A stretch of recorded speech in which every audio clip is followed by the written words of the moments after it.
কিসে রিজিক বাড়ে, কি করলে রিজিকে ভরপুর বারাকা হয়, রিজিকের চাবিকা ঠিক কোথায়, কোন পথে চললে রিজিকে ভরপুর বারাকা হবে, আমার জীবনে বরকত নেমে আসবে রিজিকে, এটা জানতে মনে যাচ্ছে না আমাদের? হ্যাঁ, কষ্ট হচ্ছে আপনাদের? কষ্ট হচ্ছে?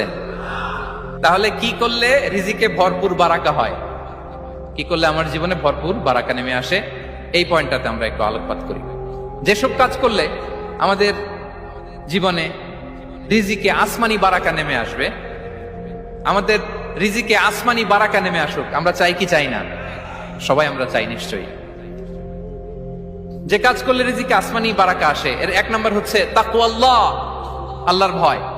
আল্লাহ তাআলা বলছেন, ওয়া মাইয়াত্তাকিল্লাহা ইয়াজআল লাহু মাখরাজা ওয়া ইয়ারযুকহু মিন হাইসু লা ইয়াহতাসিব। যে আল্লাহকে ভয় করে, যে আল্লাহ সচেতন, আল্লাহ তাকে মাখরাজ, মাখরাজ মানে কি জানেন? ওই যে এক্সিট লেখা না এদিকে, এই এক্সিটকে আরবিতে বলে মাখরাজ, মানে কোথাও